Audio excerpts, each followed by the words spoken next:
I was raised by a bookstore manager who knew how much he was going to make every week for 40 years. So I want to be like my dad and have a consistent corporate job and know how much I'm going to make and have stability. I chose that path. I started my first business in 2009. For the first time ever, I don't have money. I have very little in the bank. So I go raise funds.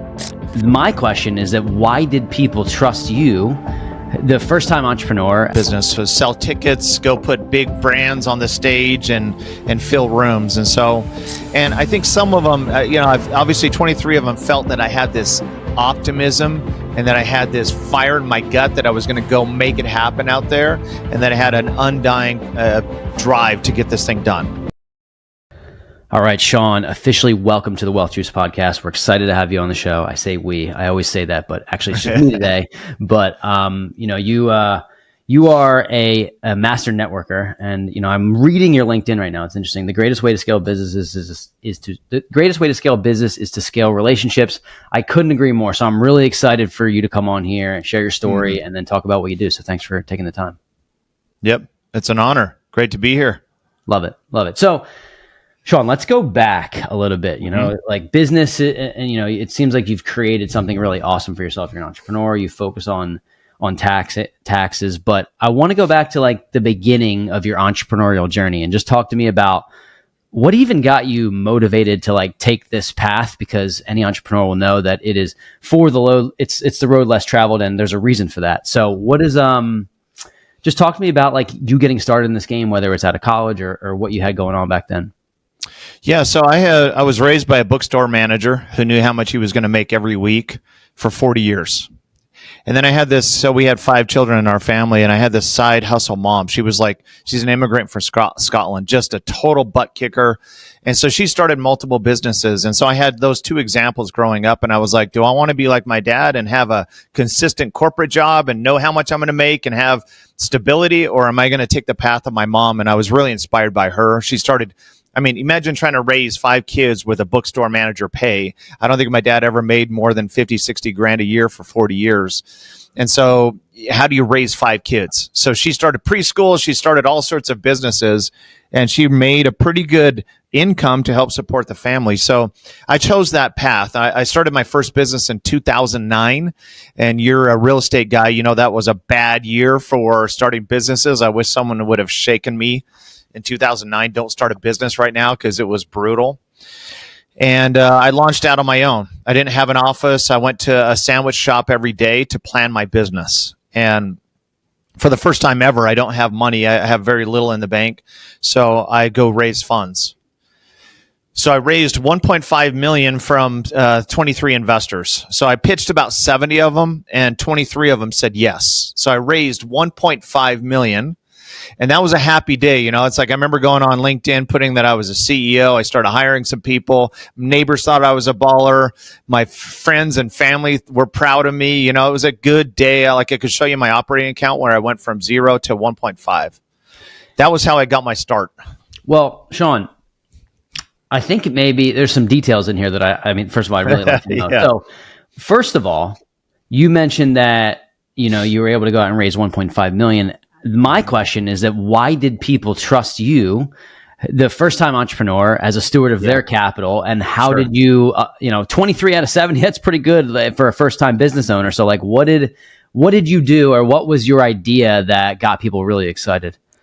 Yeah, so my company was in a live event business. So sell tickets, go put big brands on the stage and fill rooms. And so, my first pitch was probably my worst pitch of my life. I stumbled all over myself, and it was a no. And then you eventually pick yourself up, and you're like, okay, can I make new mistakes on the next pitch? Right? Kevin O'Leary says, make new mistakes, not old mistakes. So I constantly was trying to make new mistakes I was trying to learn and fail forward.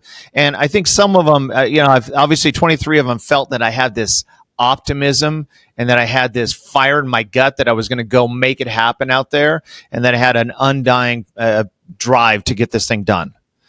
Because ultimately, I was shocked. I remember the first time someone said yes, I was like, it was like the Tommy Boy moment where I was like, okay, well, I'm ready to go. And he's like, wait, you said yes? And yeah, where do you want me to send the money? You know what I mean? Yeah, that's very cool because I do sales. I mean, I'm selling myself every day. Like that's part of the game. So when somebody buys into you, you take that to a level of like, wow, they really did, and then you get used to it. But the first couple times, you're like, wow, like okay, what do I? Yeah, where I'm looking down, like okay, what do I sign? Right. So Yeah, I didn't know how to do the paperwork. I was like, what do I do now? Like how do I have them send me money? Right. yeah, I'm curious about how that business went because I want to fast forward to, and I don't know how many businesses you've started, but talk to us about that business, the learnings, the findings, and like where it went. Yeah. So, so Kevin O'Leary, one of the quotes from Kevin, and he's partners with Tax Hive. He says, "In business, poo-poo happens." Right. So, I feel like I'm a high flying CEO. I go launch this business, and I feel like I'm so accomplished. I'm going to go hit myself, and I launch this thing, and I make about every mistake you can possibly make in business: sales, marketing, fulfillment. Everything you can think. If you've made a mistake in business, I probably made something similar in the next 12 months. And during that time, like my first event was with David Bach, the Automatic Millionaire. He's a best-selling author. Paid him like 75 grand. Imagine this. I paid him 75,000. I booked a limousine to pick him up at the airport, bring him into my event. I'm this high-flying promoter. I sent out my direct mail to fill the room, and I sent out the direct mail weeks and weeks prior, but there's a hurricane that hit the market before, and my direct mail was literally delayed weeks and weeks. And so the direct mail hit after my event. So can you imagine, like, you're a promoter, you have 500 chairs in this room, and there's 30 people in the room, and then you look over and you see him pulling up in the limousine. And I shut off all the lights in the room. And I mean, it was like I wanted to just bury myself and hide. It was just a miserable, miserable time for me. So that obviously, a lot of people would say, oh, shit, business isn't for me, man. I like, this didn't work. I failed. I screwed up. And I think anybody who's ever seen any level of success has had these types of moments. I tell you what, I mean, I consider myself like I'm growing and learning every single day. I was up all night last night thinking about something that I screwed up, right? And it's like it's a never-ending cycle of highs and lows, and like the management of that I find is like it's fascinating. I'm learning every day. I'm trying to get better at it, but I'm curious about what you did from there. Like, so did that business, you're like, okay, I need to do a different business or I need to fix this business? Yeah. So I think, being in that position where you're feeling you're hemorrhaging money and you're basically, your business is diving. I felt an obligation because I felt a pounds per square inch pressure and an obligation. That's what keeps guys and gals in the game, right? Because what about the 23 people that gave me their hard-earned cash? That they really worked hard for that money and gave it to me and had faith and confidence in me. What about them? And then what about the people in my office that have faith and confidence in me and I can't pay them? And what about my own family? And what about my friends? And what about my parent? What about all of that? It's just this massive, massive force and pressure that you feel obligated to help. You have people that are relying on you to get a paycheck so they can put food on their table. So that's what I think ultimately keeps you in the game in that moment, that you want to go to battle for them. You want to get the investors a good return. You want to give a good income for your people in your office. That by far and away is what keeps people in the game. Without a doubt, man. So how did you get to the CPA tax game? How did that start? So what happened ultimately in that business is rock bottom was for me about 12 months after I launched the business. And you talk about the sleepless night. I had $2,500 in the bank, and my payroll was due the next day, which was about $3,500. I had leveraged my house to keep the thing going. I had one car at the time. I leveraged my car. I didn't have $1,000 to make payroll in the world. I couldn't call my dad and say, hey, can I get $1,000? And I think about that moment, like Thursday night, I didn't sleep also. I just sat there and stared at the ceiling all night because what did it mean for the next day? I had to go wake up and tell people, hey, I can pay you like 80% and I can hopefully make it up next week. It's a miserable, there's a difference between problems and pain. Like my problem is I had a failing business, but my pain was a physical fetal position pain. And I woke up the next day and I'm praying for a miracle, and a miracle doesn't come. And I go out to lunch with my partner, and we're like, hey, have we overturned every rock? Have we have anything else we can do? And as I stood up to walk back to tell the bad news to the office, I get a phone call from my controller, and she's like, hey, Shawn, I found $3,000 in petty cash. What do you want me to do with that cash? And I was like, well, I want you to hang on to that money. And I screeched my tires. I drove back to the office. I picked up the $3,000 in cash. I went to the bank and I deposited the $3,000 in my bank. And I cut physical checks for every member of my team. And that's how close I made it to missing payroll. And that afternoon, I felt like I was an expert in failure. And I started making a list of all the things I'd done wrong. And what I found was my top rank order mistake that I made. Number one was I stopped building relationships in business for that 12 months.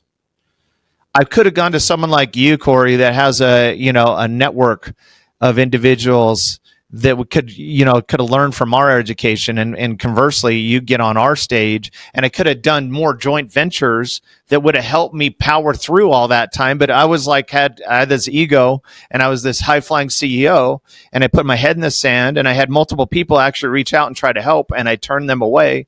And I made a promise that day where I said, from now on in, I'm going to reach out and build relationships. I reached out to my network literally on Monday, met with people, and I ultimately partnered with two guys that came in, still my partners to this day. And they it was like crazy seeing how many relationships they brought to the table. And I was like, no wonder they've been successful. They're like, oh, we're going to have this group over here. They have a great database. They can do phone calls for us. We can do this group over here. They can help us with marketing. And they brought all these relationships to the table. And then we went on a run, and I was able to pay off the 1.5 plus interest to all those investors over the next 12 months. So that's why I'm known as, because I lived it through an example of my own life of going through this hard time and pain to say, hey, I'm going to start building relationships in business. Well, I find, first of all, it's a great story, man. And I found that I've been in a full-time entrepreneur for 12 months. I'm not at the point where I'm struggling like where you were, but I've had thought process like, you know what, this entrepreneurship game, it can be so lonely if you allow it to be so lonely. Because some days I'm like, there's no one with me. Like, it's just me, my partner, Ryan, but he still works full time. So it's very like, okay, I'm responsible for myself. I have to do this alone. And I had a conversation this morning. I went to coffee with somebody who just had a completely different spin on how he went about it when he hit a position where he had to pivot. And so to keep yourself grounded, but also to have the network of people around you, as long as you lead with being a good person, I feel like there's always a way out. And you found that. And it's, for any entrepreneur listening, like, I think this is golden advice, is that you have people probably in your contact list right now, or in your phone, or 1 degree of separation away, that can change everything. And the problem and the hard thing, Shawn, is knowing what levers to pull. And I think that's where people probably get stuck. I'm curious if you have advice or any insight as to like, hey, if you feel like, you ever seen that meme where like somebody's hitting the rock and the diamond's right behind it, but how would you know that the diamond's there if you've been hitting this rock for years? So like any levers to pull or any advice for somebody who's like, man, I'm not sure if this is going to work. I know it's it's a large question, but I'm curious if you that's great. No, and to your point, it's a lonely place sometimes on the top. That's why you have a community. I highly recommend. So I have three powers of really building relationships. Number one is to be a part of a community like yours. Number one, first and foremost, you can, as you've seen when you do your meetings, how many people meet other incredible people. One, to your point of this morning, getting perspective is powerful. But two is, what about we do something together, especially in real estate? Real estate is not about bricks and sticks. It's about people, right? So could you do deals together? Is there something that doesn't fit them but fits yours that you can work together? And if you have the law of abundance, be a part of a community, go to live events. And then before you go into that room in the live event, what is your true intention? How do you want to show up to that meeting? What do you want to accomplish? What's that? I always do it before every live event. I go through those doors like they're a portal, and I come out the better self and my most powerful self to build relationships in that room. That's my number one. So that's why when you say you have a community and you bring people together, that is my number one by far. So be in a community, figure out a way to get in one or start one yourself. And I don't think it's as hard to start one as you might think. There are people that think if you're thinking forward and you want to create abundance and you want to create a business of any sort, there's people that definitely think like you, and that their perspective and your perspective can kind of combine. And I can give an example. In our community, we teach people how to buy their first rental property because the start of our real estate investing journey was the thing that the switch was flipped for us. Okay, now I understand the game. But we've had people that have come in that have got their first or second, and all of a sudden they're partnering with us on deals, and we've been in the game for 7 years. So there is this reciprocity that just makes so much sense. So you never know what's going to come from a new relationship. I mean that's really the moral of the story. So I congratulations for turning this around. And then I'm curious. I know we're going through like a chronological order here of timeline. Like what happened next? I know you're in the tax world now. It seems like a kind of a far cry from where you came from. So what changed, and what path did you go down? Yeah, so COVID kicks in, no live events are going on, and during that time of doing live events, we built a relationship with Kevin O'Leary. I met him years ago. He's a household name, Shark Tank guy. And we said, hey, why don't we present Kevin this tax business? Because Kevin is out preaching tax. Like most people, most business owners, most investors like you, they don't think about tax. That's like out of sight, out of mind. They don't even want to think about it. It's painful, and it's scary for a lot of them. They're afraid of getting, this audit and all that stuff. So whenever anything scary, they put it so far out of their mind. Like if you're afraid of sharks or you're afraid of snakes or whatever, you don't want to think about it. You want to put it in the very back of your mind. And so what ends up happening is small business owners especially just get hammered. Mm-hmm. Because they don't think about it. They put it off, and all of a sudden they just get hammered. So we presented Kevin with that business. So we do tax filing, bookkeeping, and we do tax planning, more importantly. So we came to him and said, hey, we want to help small business owners that don't get treated well in the market. They go to the big four accounting firms. The big four accounting firms are like, hey, come add a couple of zeros and then come back and see us. So what do? They go get some software. They try to do it themselves, probably out of compliance. They're freaked out. They're nervous about it. And then they end up just paying way too much. So that's the issue we want to solve. He became a partner of Tax Hive about 5.5 years ago. Got it. Okay. So this is big especially because a lot of people that are listening are investors, and maybe more specifically real estate investors. I can wholeheartedly tell people after being in this game for a little bit, not a long time, but a little bit, I was chasing cash flow as this means to escape something that I wanted to get out of. Like I wanted to get out of a full-time job. Cash flow is going to get me there. Can it? Yes. Will it likely in a short period of time? No. But this 2024, so not this year, but last year was the first time that I was set up with the CPA, and I saved close to six figures yes, sir. Off my taxable income. So I was thinking, wait a second. I'm trying to, get, $3, $4, $5, $6, $7, $10,000 a month in cash flow. But if I can save six figures off my taxable income, that's way bigger of a benefit than trying to 100%. Buy a new property every month or whatever it might be. So real estate investors do not think about this because you're right. It's out of sight, out of mind. It's something that they're not like consciously thinking of. And I agree. Taxes is scary. I sent my stuff in to my CPA. They do a great job, but I had no idea what to expect. I'm not sure. Is this right? Am I sending this to the right? Some of it's paper filed. Some of it's e-filed. It's like, it's a weird world. So I'm curious if maybe from a tax perspective, if you can, I don't know, make it less scary if you can in 60 or 90 seconds, just tell people what they need to hear so that they're not afraid of it. Yeah, so I think you just got to, business owners has to reframe it. And most business owners don't think their accountant does a good job. And it's because they've actually, not the accountant's fault. The accountant, most of them are filers. So all accountants are not created equal. Most of them file your taxes. So by the time that it is you're ready to file your taxes, the game is over. The buzzer is sounded. They can only do so much. And so you're praying for a miracle, handing yourself to an accountant at that time, and you've done no tax planning. You set yourself up for failure every time. So if you have a power team, which you believe in, being a real estate investor, you want to build a power team around you. Have a filer on that team, but open up a new position on your team that's a tax planner. It's what the wealthy do. The wealthy leave traces. And the tracks the wealthy have is they have a full-time or someone on that team that is just looking out proactively for tax planning. And so the way tax planning works is it's not the rear view mirror in your car, it's through your windshield. You're looking forward. So during the year, you stack up deductions to offset your income, and you have someone that's proactively helping you.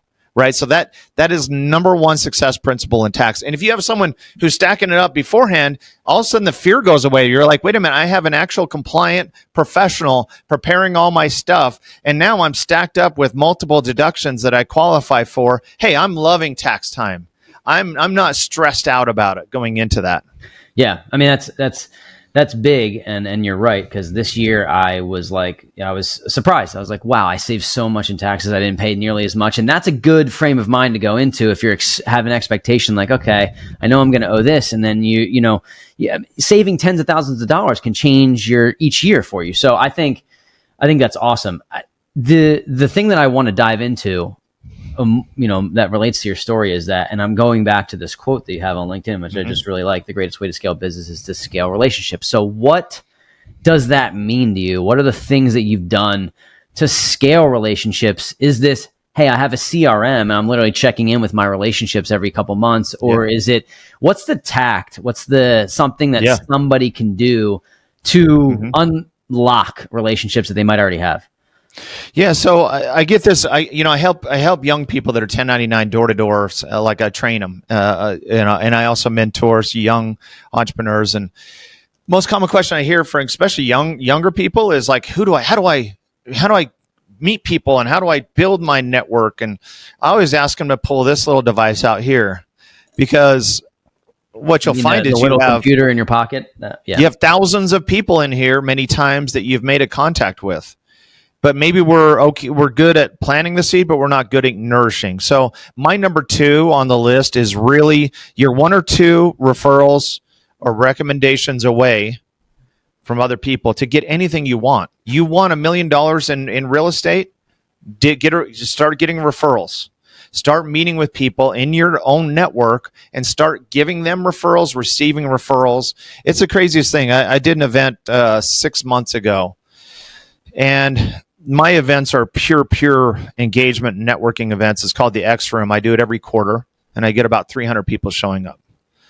I did an event 6 months ago, and after the event, I didn't talk to these 2 for a bit, and they reached out. We went to Top golfing. And one of them's like, hey, thanks for inviting me to that event. And I was like, oh, how'd it go? And he's like, well, I got my business funded from this guy. And the other guy was there at Topgolf. What do you mean you got it funded? He's like, well, I came to the event. I sat down next to someone who's a private equity guy. He's a friend of mine. And by the end of that conversation, they built an incredible relationship. Soon after, he gets funded 7 figures in his business from the private equity person because he showed up. And he made it happen. And not only did he show up, he followed through after, right? Which no one does. The riches are made in those follow through. Yeah, you're right. They don't. People don't follow through. I also think that the expectation of how you go into it can shift your mindset too. I'll give you an example. My financial advisor, who is a new financial advisor for me, is a really, really good friend of mine. Became a really good friend first in the last 3 or 4 years, and then I moved some of my really just retirement money to him. We're always trying to connect each other. He connected me to a lender who came highly recommended from him. So I already knew that this guy knew what he was doing. So I didn't feel like I had to extra vet him. So I had one conversation with the lender, and then the next day I sent him somebody from our community. Hey, maybe you could help this guy. It didn't end up working out with that. Again, 2 weeks later, sent him somebody else. So I think, Shawn, it's maybe hard for me to even think, hey, I want something in return. Like I would think like, okay, maybe he'll send me something. Maybe he'll send me something. But if you can try your mightiest to remove that and just do good and send people and to try to help their business, I can't help but think there's some force that's going to help bring it back. Even I think the hardest thing is the expectation. So if you go into the room kind of squeezing, like I need to get this deal, I need to get this. That's right. It becomes a lot harder. Do you have any 100%. Thoughts around that? Yeah, so it's an actual law. So it's just like a law of gravity. There's a law of reciprocity. So yeah, that is the force behind it. So you notice if anyone gives you something, what do you feel like? It's a literally attraction law back. You're like, okay, they served me. They asked nothing in return. What can I do for this person? And there are some people that are super transactional that they're one-way street, right? Yep. And you can have less of those people in your life, but as you serve people, it's okay to also ask. You can ask like, hey, this is something I'm looking for, and lean into it, because people are so afraid of being transactional. Well, if I were to ask you your top 5 people, best relationships in your phone outside of your personal relationships with your family, it's probably 5 people you've done a transaction with. Because after the transaction, that builds a lifelong friend. You're talking to these people like your partner. You probably talk to Ryan on a regular basis, right? Oh my God, we talk every single day. A great friend, right? So like transactions are actually an incredibly great tool to start building lifelong relationships. And that's the way I look at it. Yeah, I totally agree. I'm curious, Shawn, about what you're focused on now. You built this tax business last, 5+ years, I believe. The X Room's interesting to me. Looks like something you've been working on the last few years. So like, what's your biggest focus right now that, you're looking to accomplish in the next year, 2 years, 3 years?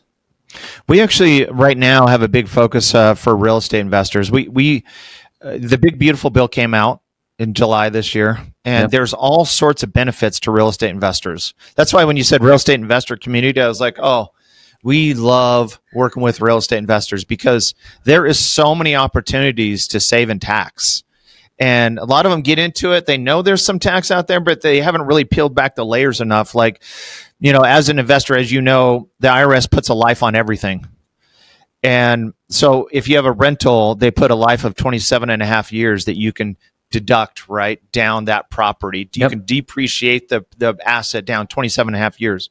The Big Beautiful Bill comes out, and they added bonus depreciation back in, which means that all of the house, the improvements in the house, the appliances in the house, every single thing in the house, you can take a bonus depreciation year one.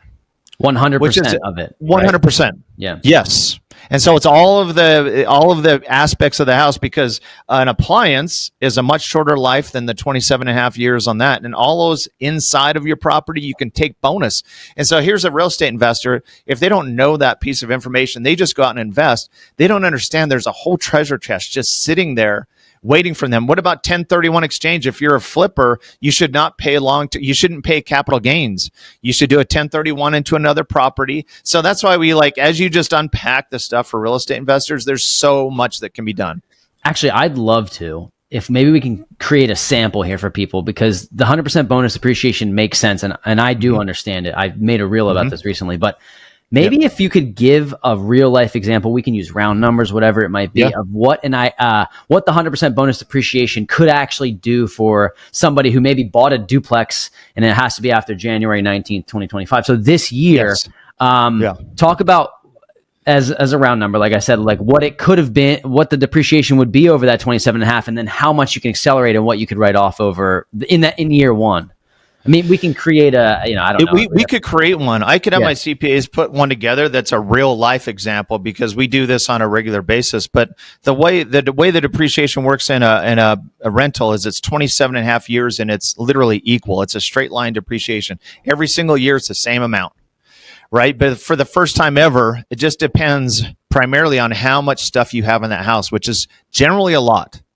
Generally, you have hundreds of thousands of dollars of appliances and cabinets, and imagine all the stuff in your house that you have as rentals. All of that stuff combined, you can take that and depreciate it in year one. So whatever that looks like, depending on the size of the house, I think you and I can work together, and we can put something out for you from one of our CPAs that has actual. These are the math. This is the math and what it means, because, like to your point, the average person might not understand how much benefit it is. Totally. Yeah. I guess what I'm saying is, like, maybe just correct me. And I know that this is not tax advice, or, I know we have to kind of say that, but just like humor me for a second. If, for example, you were able to save $4,000 per year over a 40-year time frame, or whatever it might be, 27 and a half year time frame, what you could potentially do is accelerate that to year one. So that would be like potentially, I don't know, 10, 12, 15 times that 40, and use that as 100% depreciation as a write-off in year one. Am I tracking correctly with that? Sort of? Yeah. So the way the bonus depreciation works is generally it happens with everything in the property. So if you kind of add up like how much you have in the value of your cabinets, how much are your appliances, how much are all the inside parts of your property, that's generally where you get the bonus depreciation. So let's just say for round numbers, that number is $100,000 that you put in. And imagine you're a flipper and you do rehabs, and all the rehab stuff inside your places, let's just for round numbers, $100,000. To your point, you can actually depreciate that all $100,000 in 1 year. Yeah. Is how it works. So that's why you were able to take $100,000 off of your income or off your top line in the last year. Sounds like. Yeah. So we had a property that,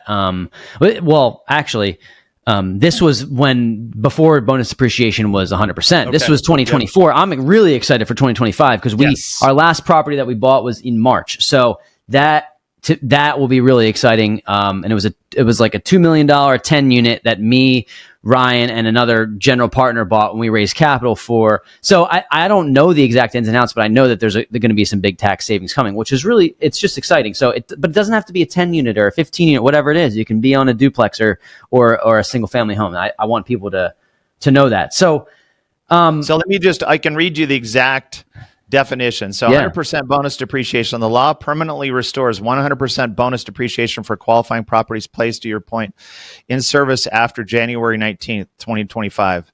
This means investors can immediately expense the full cost of eligible property additions, such as appliances, furniture, and other improvements in the year the property is placed in service. Yep. Okay. That makes perfect sense. So anybody listening, that's real tangible advice. I mean, maybe after this episode, we'll leave Shawn's information. You can reach out to him directly or your CPA and just learn about it. Because if your CPA is not talking about this or you're not planning about it, you need a new CPA. I mean, period. Yeah. Especially if you even one property, it doesn't matter. So, Shawn, this is really good stuff. I'm curious about. We like to ask this question as we kind of navigate through the episode. I'm curious if you have any general advice for somebody who's looking to get into the entrepreneurial world. Because there is this kind of I've heard this a lot recently. It's don't quit your job. And by the way, most of the time I agree with that. If you have a good steady W-2 job, you shouldn't be quitting your job. I'm curious if you have any metric that told you that I should go all in on something, or something you found that has given you the advice, this is the thing that could work. And you know what, even if it doesn't, my scenario is what my previous scenario, going back and getting a job. So how do you frame that decision to go all in on an idea as an entrepreneur? Yeah. So I love this one. So I spend my days meeting with future entrepreneurs. I actually go to the Utah State Prison every few months to train the inmates, future entrepreneurs. Is what we do in prison for a charity that I'm a part of. So I'm a big believer in this. So I constantly spend time with people who are looking to get into the game of entrepreneurship. And the one thing I've found more common than anything I've ever seen is it's the start that stops them. As in, most of them say, I want to do this one day, or I have this idea I want to do, or hey, I want to get into real estate. And I see that the market is incredible. Cash flows are great on properties. And I just want to make sure I have enough analytics to get to the point where I can make a decision, right? And it's always I'm always like, hey, let's just get your start. And I've done this with multiple times, hey, this is a great idea. You've been talking about it for 3 years. When are you going to just say, hey, October 24th, I'm going to do my first podcast? And I've been talking about this podcast for years and years and years. My friend Ryan is saying he talked about it years. He finally launched it. Now he's cranking on his podcast. So whatever it is, just get that start. And then where your focus goes, your energy flows, like the book, The Secret. All of a sudden, as you know, you're sleeping and you're thinking about, hey, what kind of show can I do? What kind of content can I do? Because you've actually gotten your start and you've done multiple shows. And now all of a sudden your mind is like, I want to put more shows out there. It's the same thing with anything. I cannot tell you how many conversations I have with people who think that there's going to be somebody that knocks on their door with a big flag that says, hey, you're ready now. I think that's the separating factor between success and failure, the number one thing. So I have a lot of conversations with people who want to get started in real estate investing. And quite frankly, I feel like we have the keys to the kingdom to help people do that.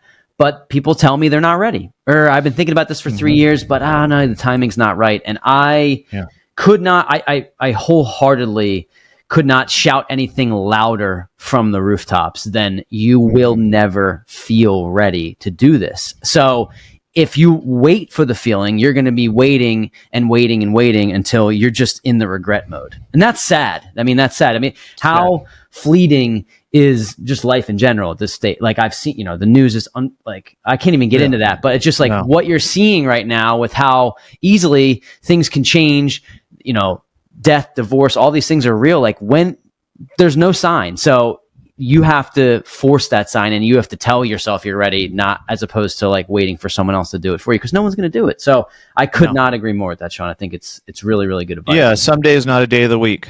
Yeah, exactly. And it's just like you just pick a time and do it. And you know what? You're not going to be great at it at the beginning, but it's going to help accelerate your curve faster and better if you actually get connected to a group. And like, if you want to get into real estate, join your group. And go meet with people in the group. Say, hey, I'm looking to do X, Y, Z. You're like, oh, I've done 30 of those deals. Let me show you a couple of pitfalls. And like, don't try to do it on your own. Like learn from, and the greatest way to learn is to learn from mentors of people who have had experience and done it before. We used to keep all of our elderly in our houses and learn from their wisdom, and now we put them in homes. So more in history, we need people who actually are mentors and can mentor us and teach us and train us. People who have actual experience, right?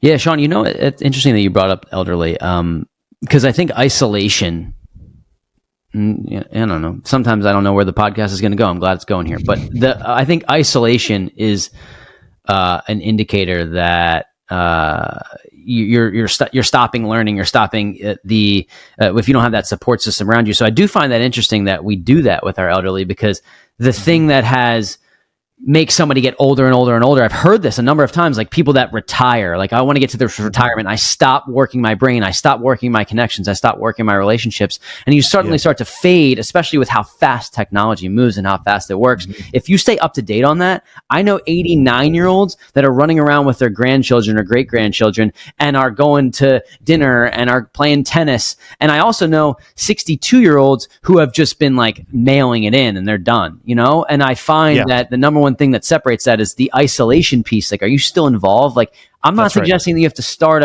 you have to create an AI app when you're 89, but could you learn how to do FaceTime? Could you learn how to stay connected with people? And I'm talking, I guess, mainly about even just my grandmother. She's 97. And she's kind of like refused to do certain things that are like hard to stay in touch. And I go visit her, but like, she doesn't text. 12 years ago, she could have learned how to text. She doesn't text. She doesn't have a cell phone. So that connection and that to me is like that's what makes people young. It keeps people young. So it does. Cool. Yeah. My favorite quote of all time is men and women need a mission. You need something driving you. I worked at Sweet's Candy Company when I was in college. They do saltwater taffy and everything. Mm-hmm. And they had this guy, his name is Jack Sweet, was his last name. It was the Sweet family that owned this business. And I remember he was 90-something years old. And I remember being in the factory and seeing him come in, and he had someone on either arm helping him into this place. He's 90-something years old, into his office that he comes into once a week. And there's a reason why he's 90-something years old, because he has a drive. It's like he's on the freeway of life. He never stops. He doesn't park in some parking lot and all of a sudden you go backwards. You don't go level, right? So I always remember that image of him walking through the place with his arms up, just saying he's still on a mission. That guy's 90-something years old. You want to be 90-something years old, build relationships, right? And stay in a mission. I have a similar story. I was playing golf probably 2 months ago with a good friend of mine, and his grandfather played golf with us, and he only played 9, but he was out on the course, and I was like, I was curious. I asked my friend, I was like, how old's your grandfather? He's like, he's 90. And he was playing golf. And I said, I phrased this, what did you do for work? And he's like, what do you mean? And I was like, well, I'm curious, like what you did. He's like, oh, I own an insurance company. And I'm saying, oh, you're still working? He's like, yeah, every day I go in there. Because this is what he built, and he wants to do it. And I just found it inspiring, so I didn't need to make this show about the elderly, but it's interesting to me. So, Shawn, one of the last questions I ask as we kind of wind down the show and we get a little bit more like personal and in depth. I'm curious about your what drives you and like what gets you out of bed every morning. What is your like why behind the work and the passion, the relationships? Yeah, what do you have to say about that? Yeah, so I have business driven, like heavy, but on the personal side, I'm a girl daddy. So I have 3 girls. I have 2 married daughters. There's a 19-year-old left at home, and I'm a huge lover and being a girl, all things girl daddy. There's nothing better to me. Like, I went through the grinding early years in my career, and I had these little teeny babies I was raising, and now as my perspective's changed, where like every one of those minutes is so valuable to me. Like I have this little 19-year-old that is like she is my best friend. I go home after work every day, and her and I hang out and we do something. And I'll just tell you a 30-second story. A few weeks ago, we took our dog out to the park, and we're walking around. We hear this loud crash, this metallic bang across the street. We look over, and these 2 cars munched each other. And we see this woman get out, and she's not physically hurt, looks like, but she's bawling. She's shattered. She's like so stressed out that she sits down on the sidewalk pretty close to us, and she starts just bawling. And so I got my daughter and my dog, and we kind of make our way around this woman. And I turned to my daughter and I said, Ella, that was crazy. I can't believe that happened. Are you okay? And she's like, and I look over and she's not there. And I start looking around for where she is. And I look back and she's sitting next to this woman on the sidewalk. And she's got her arm around her and she's saying like encouraging things. And she's like saying it'll be okay, right? And that image in my mind is like how much I learned in that moment of her sitting next to this lady, right? That is like, what would Christ have done? He would have gone back and sat next to that lady too and put his arm around her, right? And so those are the weekly lessons you learn from having babies and girls, and so there's nothing better for me than to spend time with my family. Yeah, we live in such an insane society where you're on your phone so much, and you can go from watching a tragedy on your phone to laughing at a TikTok within a 45-second span. It's dangerous, really. But the reason why I even bring this up is because I've heard Joe Rogan say this a couple of times. He's like, like in a really, really busy city, people become a burden to you. Like if you're in New York City and everyone's like crashing into each other when you're walking, it's like people become a burden. And he moved to Texas where it's like a little bit more spread out. I know you live in Utah, so it's interesting, but like where people are friendlier and it's not a burden and it's like, good day, if you will. Like you're kind of looking forward to that. I think people have lost, kind of tying this back into your story with your daughter, people have a little bit lost the humanity of it all. And like the reason, like, it's like, the quote, it's not about the journey or the destination, it's about the company. And I think it takes a lot to figure that out, but to go far with other people, it's like, would you want to be a multimillionaire or a billionaire like by yourself? That doesn't seem like a lot of fun. So tying it back into the family, I think is a lot of people do it, but I think a lot of people use it as like a crutch, like, oh, I'm doing this for my family, but it's a lot of people don't actually put it into practice. I don't have kids yet, so maybe I'm speaking out of turn, but I've learned I've learned from a lot of people that it's like, those years just go by so fast. So how do you slow it down? And it's impossible, but if you can be where your feet are, if you will, I think it's amen to that. Major. Yeah. Well said, bro. Appreciate it, man. So this has been cool. I just like having conversations with good people and learning about what they do. So Shawn, if people want to learn more about you, maybe they want to work with you on the tax side, because I think that's super overlooked. So they want to learn about what you do. They want to network. They want to become, part of the circle that you keep. What's the best way for people to get in touch with you? Yeah, so I'll send you a link. The best thing to do is to fill out a blueprint. We built this technology piece that's 17 questions. It's free, and they can add. It takes 5 minutes to fill out. Fill out the blueprint. It'll actually email them directly to them ways they can start saving money in tax now. So I'll make sure I send you that link. TaxHive.com. We just pack that whole website with just tons of information.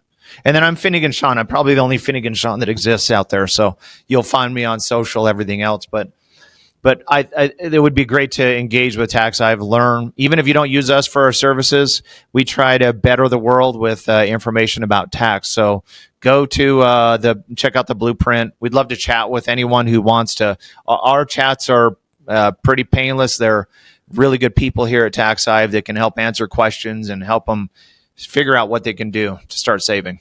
Love it. Shawn, I really appreciate your time. Thanks for coming on and sharing this. Thank you, Corey. 45 minutes to an hour with me. It's been great. It's awesome, man. Thank you, buddy.